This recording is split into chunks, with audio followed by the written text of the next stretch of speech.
first thing I got to say about this episode of Castle Rock, which is our 5th episode, Harvest, I've loved the performances. I've loved the small little vignettes that we've gotten up to this point, but this was an episode that really started moving the storyline forward. So I'm going to jump right in with my pros. There are a couple cons, and we also have some great quotes from the episode, so let's just dive right in.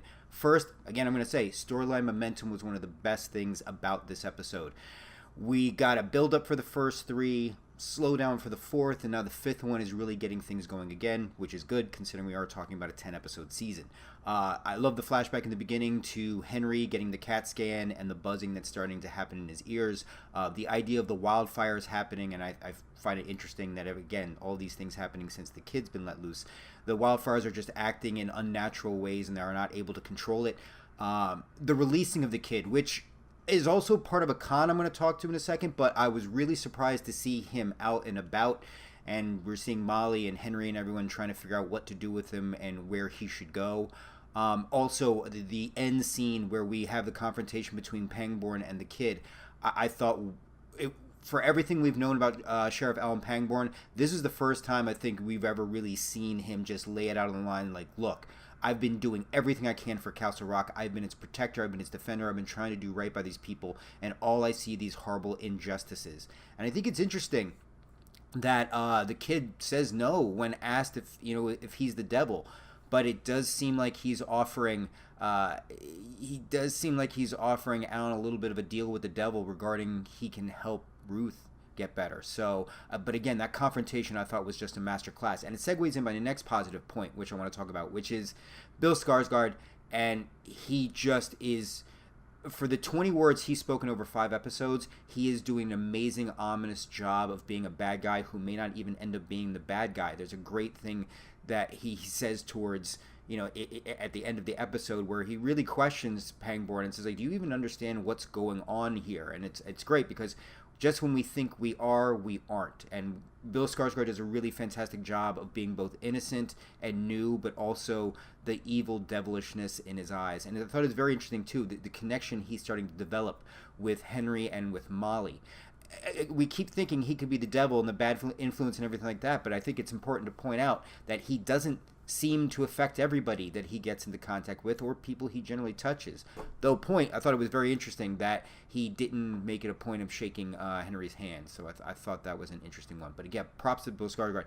Sissy Spacek and Scott Glenn, the scene in the hospital after she's jumped off the bridge and where she gives an understanding, and it's going to be one of my quotes, she gives an understanding of what it's like to go through dementia and to suffer from Alzheimer's, and on a personal note, it hit very hard with regards to things that my mother's gone through. But I thought, again, it just was an amazing scene, and the way Scott Glenn worked that crying scene and seeing Andre Holland's reaction to it, I just thought was just really, again, one of those award nomination type moments. And again, I love the connection on a cheap thrill note. They no ifs, ands, or buts about it. Jackie Torrance is clearly related to The Shining.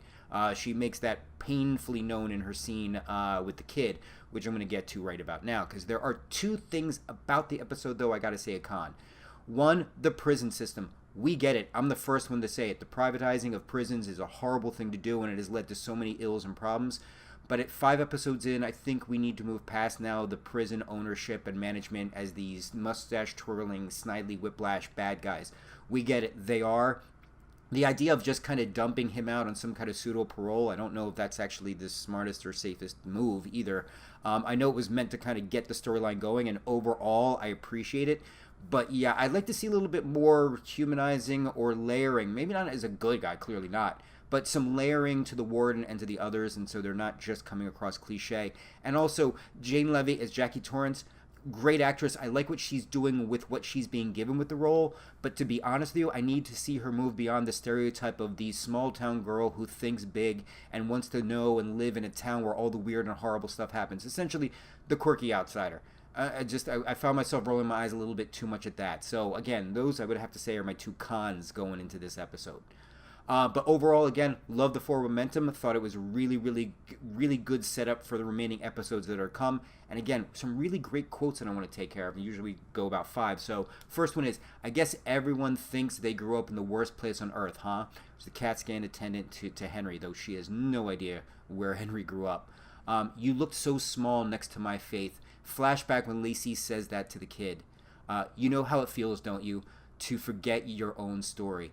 Ruth to Henry, and again, it's that heartbreaking moment where it really drives home the idea of what it's like to watch somebody lose themselves right in front of you.